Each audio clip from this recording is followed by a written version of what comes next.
Greetings, you mysteriously absent lamenters, and welcome to Codex Compliant. After a few pretty beefy videos, we thought we'd get back to basics and do 3rd edition Codex Blood Angels.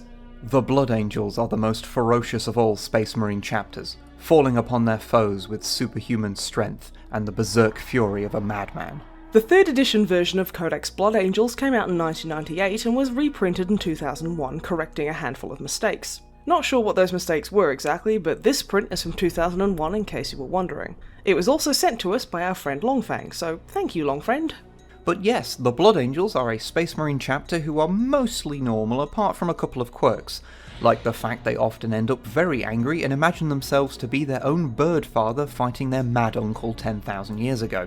Or simply, occasionally partaking in the recreational consumption of their enemy's blood. You know, all perfectly normal things we've all done at some point on a Saturday night. As such, this is another codex where you need the 3rd edition Codex Space Marines. We really should make a video on 3rd edition Codex Space Marines in order to use it. On its own, it contains the various rules specific to the Blood Angels as well as stats for their unique units and wargear. Much like their angelic brethren, the Dark Angels, this was their first solo codex after they both shared one in 2nd edition. However, unlike the Dark Angels, the Blood Angels had to wait until 5th edition to get a completely standalone codex of their own, spending 4th edition using a list printed in White Dwarf / available as a PDF, the sort of ignominy that's usually reserved for the sisters. As for those unique Blood Angels units in here, they are Sanguinary High Priests, which is just an apothecary you can take as a standalone HQ choice. The Death Company, we'll get to those later. Furioso Dreadnoughts, a close combat variant for those who didn't think they were scary enough in melee already. Veteran Assault Squads, like the regular ones, but a bit more stabby. And Baal-class Predators, which just have a different weapon loadout than the regular ones. Although this is before they could take Flamestorm cannons, so the Pyromaniacs amongst you will have to settle for sponce and mounted heavy flamers, I'm afraid. There's also a couple of units that are nearly identical to their vanilla counterparts, but still require a new stat line for one reason or another. Like the Blood Angels Scouts, who differ from the main codex entry simply by not being able to take any heavy weapons or sniper rifles, but are otherwise identical. Granted, you can also take a single regular unrestricted scout squad as well, which I'm sure made sense at the time. Regardless of whether the units come from this or from the Space Marine Codex, there are two big special rules that apply to Blood Angels armies. The Black Rage rule means that, due to their propensity for being rather cross, Blood Angel models gain +1 strength and +1 initiative when they charge. However, you also have to roll for each unit at the start of your turn, and on a 1, that unit has to immediately move 6 inches forward towards an enemy, again due to their crossness. This rule also applies to vehicles, as Snipe helpfully illustrated when taking research notes.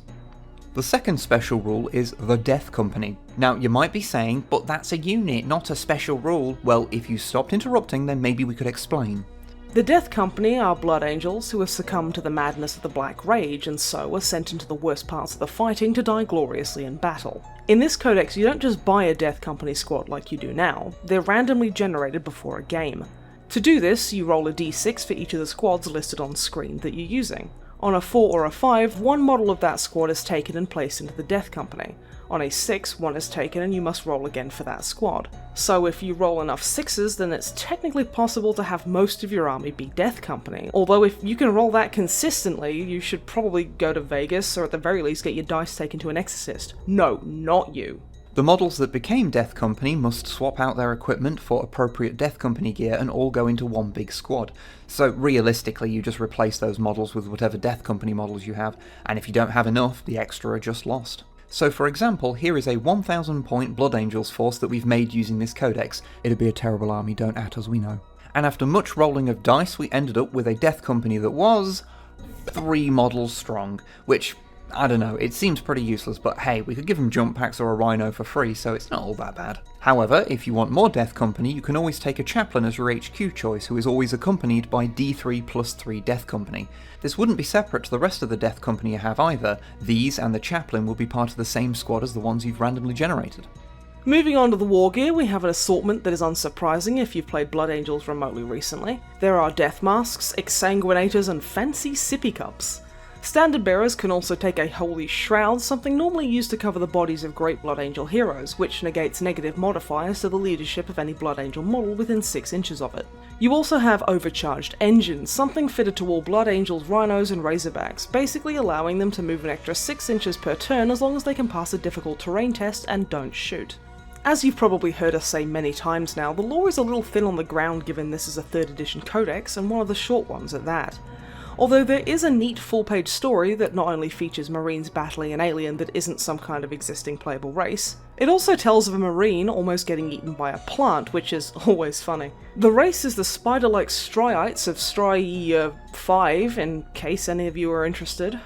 Oh, is it like Australia, like Australia, kind of like where everything's trying to kill you and only some of the sheep are venomous? To be honest, even the art here is a little thin on the ground. Sure, there's a lot of neat illustrations, but it lacks any full-page pieces that were always a highlight. At least we have the cover art by David Gallagher that has some serious get-off-my-lawn vibes to it, so that's pretty nice. Whilst we're naming names, this is another 3rd edition codex written by Gav Thorpe. I swear to the gods, we're not doing this on purpose, it just keeps happening.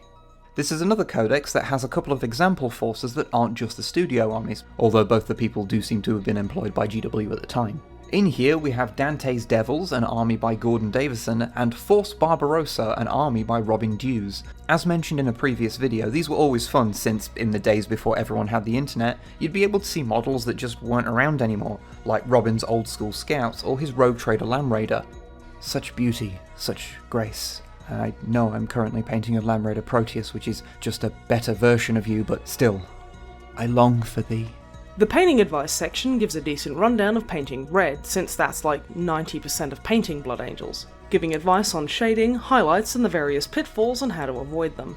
There's a page on painting a rhino that's pretty great. Not only does it give a guide on how to achieve a simple yet effective paint job, but it also shows it alongside some Marines painted to a similar standard. And to be honest, that's one of the things we miss from the older GW output. These days you rarely see anything less than a professionally painted model in a codex, and we get why. It shows off how good the sculpts are, and ultimately they want to sell you more models, so making them look as good as possible is important.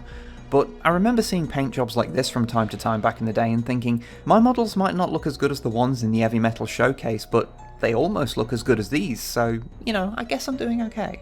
I don't know, I guess we've just spoken to so many people over the years who feel bad about their painting that it's just kind of nice when you see something official that says it's okay not to be perfect. Moving on, you might notice the Lamenters are missing from the Successor chapter list. This wouldn't usually be that strange since many Successor chapters weren't created until after this codex's publication. However, the Lamenters have existed since at least 1988. The answer is really that they just weren't confirmed to be Blood Angels' successors until after this. The earliest occurrence Twitter could find was 2004. But we like to think being mysteriously absent is just their thing. See the Devastation of Baal. As ever, there are multiple special characters in here, with the old as heck chapter master Dante being joined by Lamates, brother Corbulo, Mephiston, and Tycho, all of which are still playable today, along with Moriar the Chosen, a Death Company dreadnought. He's actually pretty neat with his walking sarcophagus modified to be able to drink the blood of his enemies, having d6 plus 2 attacks and being able to roll 2d6 plus strength against vehicles in close combat. Now I know that last one probably won't make much sense to somebody who's only played 8th edition, but that's rules-wise basically like being hit in the face with a power fist that's also a melter gun. Up to 8 times in a row.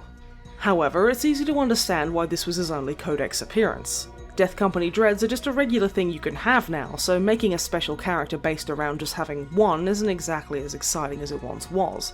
He did, however, appear on the Warhammer 40,000 collectible card game, which is where this art of him comes from. Oh, and the version of Tycho in here is slightly different to the one that we mentioned in our chapter-approved 2001 video. This one is pre-Death Company, so he lacks the Red Thirst and Ignore Injury rules, and as such is 11 points cheaper. The last thing to mention is the new scenario in here. It's called Frontal Assault, and it is pretty much just that. The aim of the game is for the attacking Blood Angel player to murder all of the defender's troops, which they must try to not get murdered. And I know that sounds like basically any 40k game, but the Blood Angel player scores extra victory points for destroying squads, and the defender scores extra for not getting those squads killed, so I guess it checks out.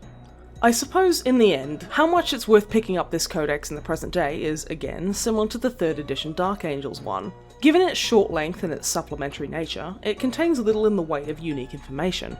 The most interesting thing is the Death Company generation, simply because it feels like something from an earlier edition of 40k. So these days, the 3rd edition Codex Blood Angels is really only for those weirdos who like trying to build a complete set of 3rd edition codices in 2019. It's good for us, is what we're saying. We're the weirdos.